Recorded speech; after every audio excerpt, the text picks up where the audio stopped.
Welcome back to another Apps of the Trade, and this is probably the most expensive app that I bought for flight simulation.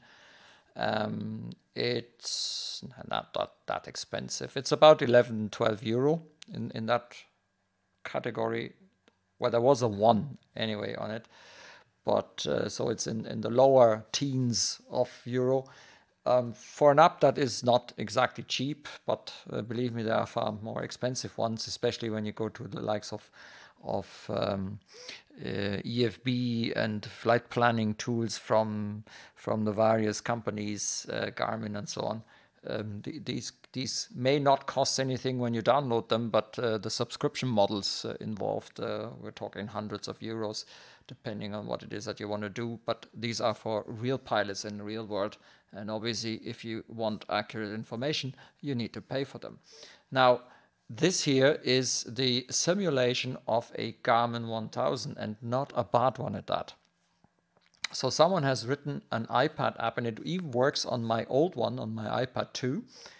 And it is quite comprehensive. I was really surprised because they have not only the basic Garmin 1000 functionality in there with all the kind of PFD functionality, the primary flight display with the altitude and speed and so on, but they also have the map inset, and you can even do flight planning.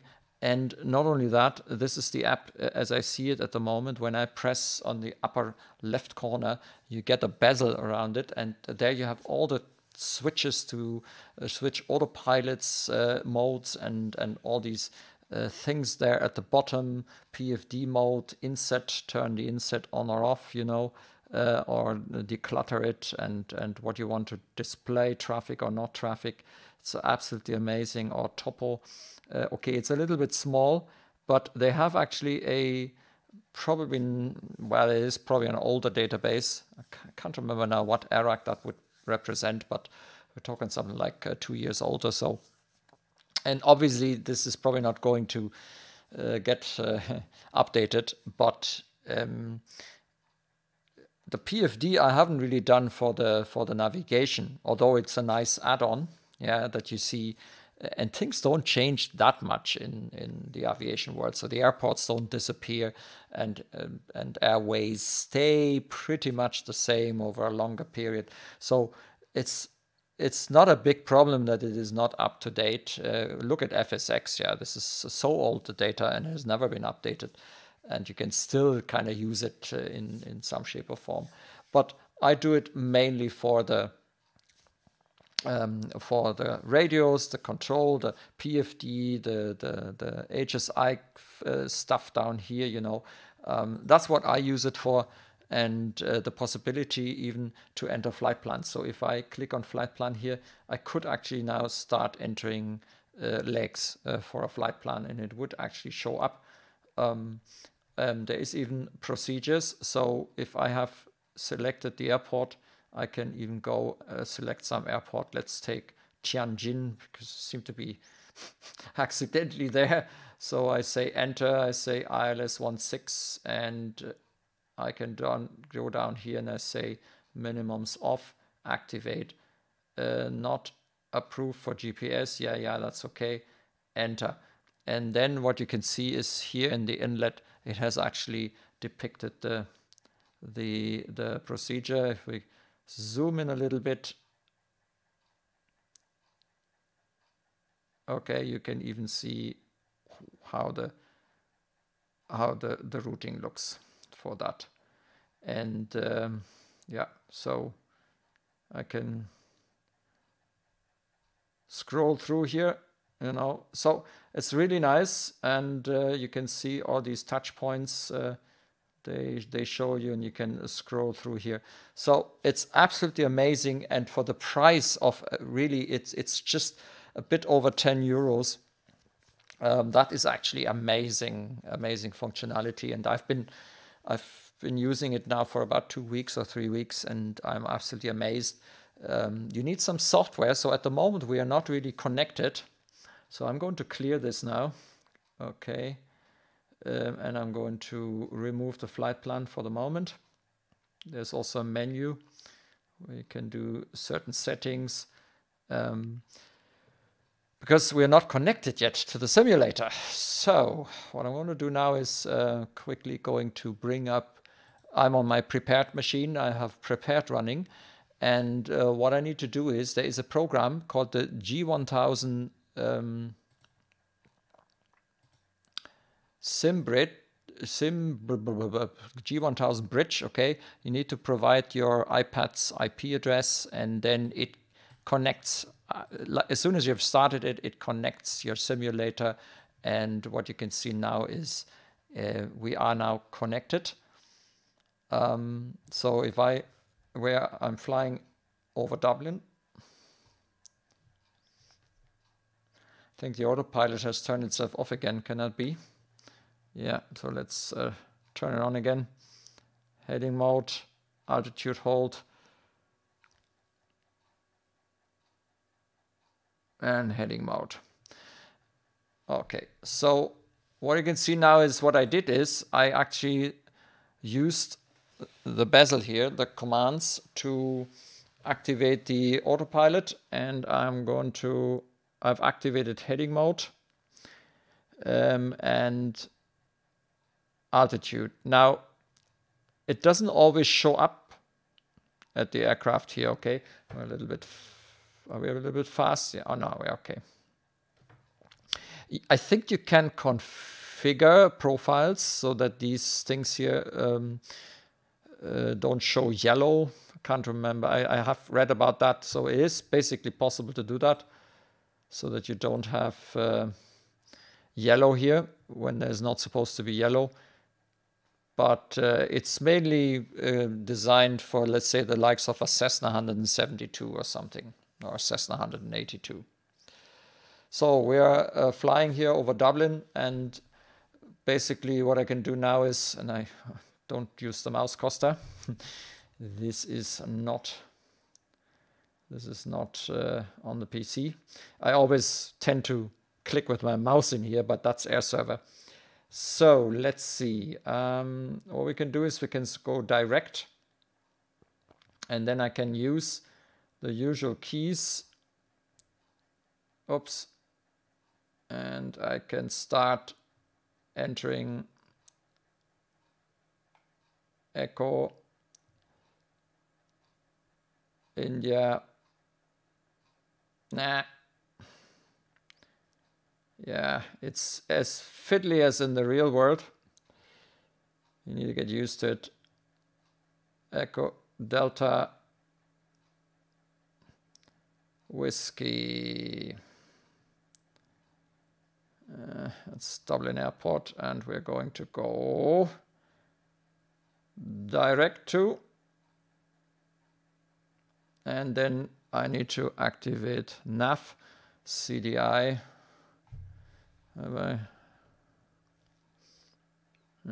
Doesn't seem. Now, nav heading GPS. But somehow I don't think it. No, I don't think it did. I must have forgot to activate it. Yes, I most likely did. So what's the punishment for that? I have to go through all of this again. So Costa, concentrate. But you know, it's like with the real thing. It's a really fiddly piece with these knobs. And it's a bit more difficult because here I have to click on these very tiny click spots instead of using a knob. There is actually, in the US, you can get enter, activate. Now we're talking. So I'm now using the altitude knob here to climb to 7,000. I'm using the flight level change to start climbing, and I need to provide a little bit more power.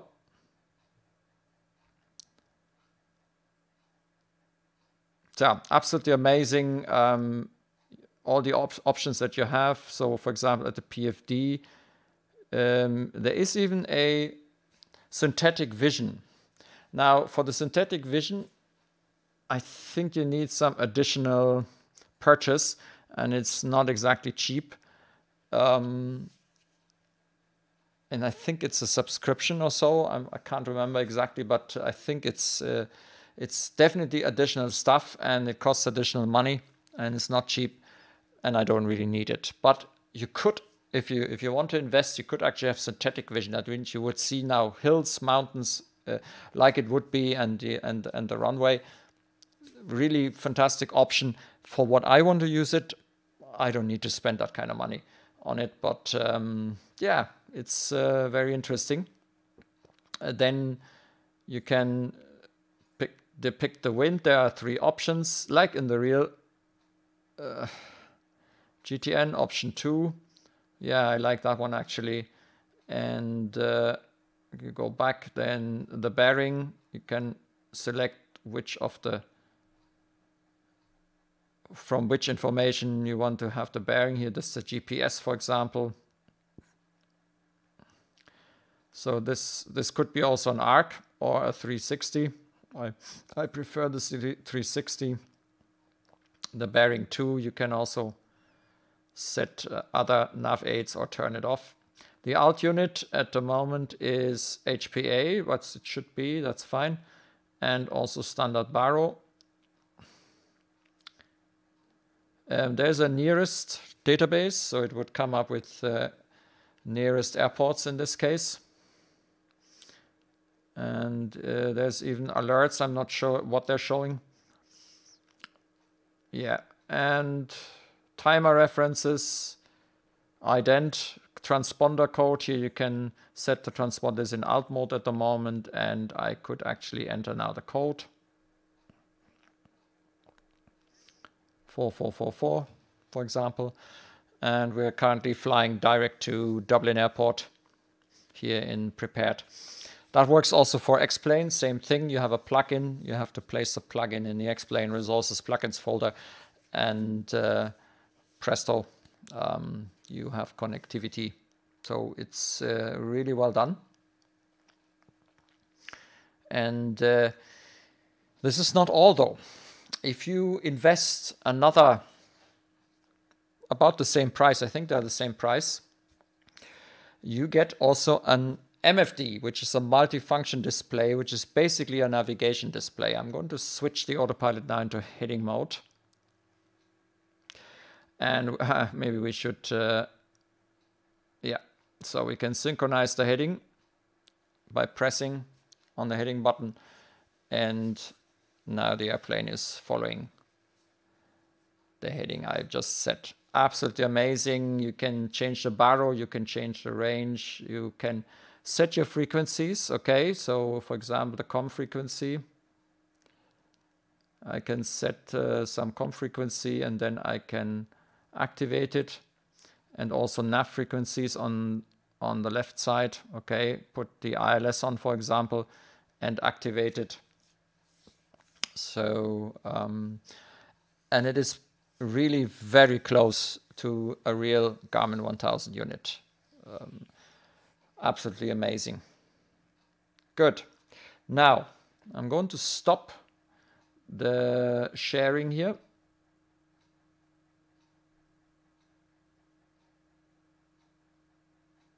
So, that's off.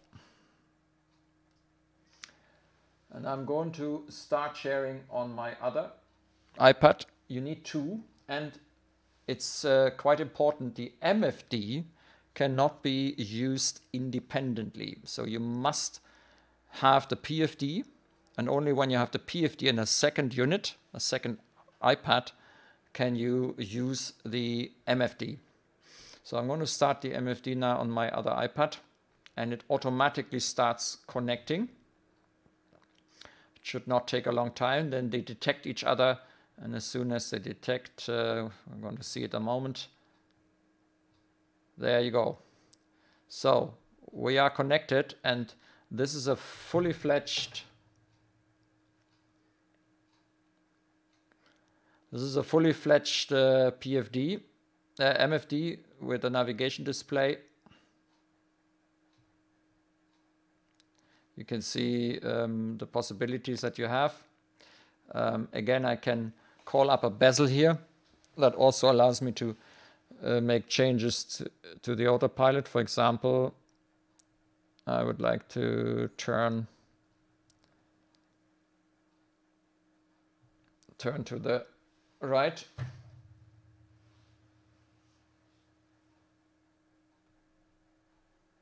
So that we fly again towards Dublin.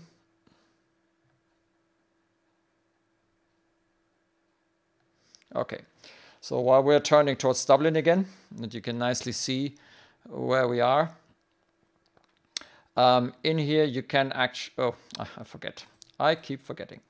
You can calculate or create actually flight plans. Now there's one little disadvantage. I had hoped you can import flight plans from your simulator. Unfortunately, that's not possible. So whatever flight plan you create here is you have to do from scratch, and it works exactly the way it would work in a real Garmin. I don't want to go through all this because this is not supposed to be a Garmin 1000 training now. But what I can tell you so far is this is really very accurate. You can even define checklists. So this is probably one for an 182T. Yeah, that's Cessna 182 with a T option. And Garmin probably. Very nice. And in the map you can activate terrain and turn off the topo if you don't want topo. And you can even have a vertical profile. It shows you actually where that profile is. And well, we haven't really provided any flight plan information that it would use, but it could actually give you the vertical elevation. You can see here. So we are fine at the moment, but if there would be a mountain or so, we would actually be seeing this here in the vertical profile. It's quite amazing. Works quite well. Do we need it for the simulator? To be honest, because they cannot be linked. And by the way, we see the blinking of the RPM. It's not matching the current aircraft. So a Cessna doesn't have 2,690 RPM. The A36 that I have here, the Bonanza, does. So I think this can be configured somehow, but I haven't yet found how exactly you're doing this in order to prevent the kind of alarm thing here. Do we need the MFD? To be honest, I just wanted to try it out. And because you need two iPads, I would say most likely it's probably not for everyone, because it would be quite expensive. You cannot use the MFD on its own. I have to warn you, don't buy the MFD. You need, if you want to use the MFD, you have to have two iPads and the PFD. So you need to have that, otherwise it won't work. I just happen to have an old iPad which still can run the software, and a new iPad, or a newer, it's also already a couple of years old. And that's why this works. But to be honest, I hardly use the MFD. I use very much the PFD because it allows me to really nicely... No, that's not what I wanted. Okay, let's stop this again. Stop sharing. And we can go back to the, this is,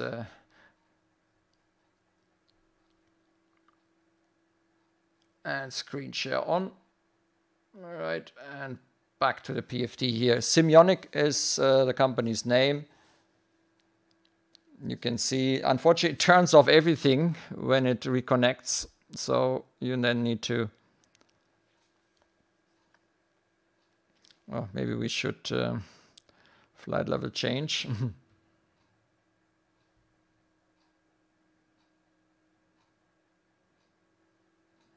You could also do vertical speed, by the way. There's also vertical speed mode. Right, so this is as I say, probably the most expensive app and the one that I use now the most. I do have another thing that I used before called Air Manager. Also, it is actually possibly even more expensive than this one. But Air Manager allows you to build your own kind of cockpit things on the iPad, because it has instruments that you can arrange and combine. But since I have this here, I actually don't use Air Manager anymore, because I find this so much more useful, and it's complete. You know, it's an app that does everything that I wanted, namely to be able to fly, for example, with the outside view like this, yeah, and on the iPad in front of me I can see our speed, our altitude, our attitude, and all that. By the way, we're south of Dublin here. This is the ORBX Ireland scenery depicting the Dublin mountains. And we seem to have some clouds, so maybe we should turn a little bit towards the right. Okay, that's it.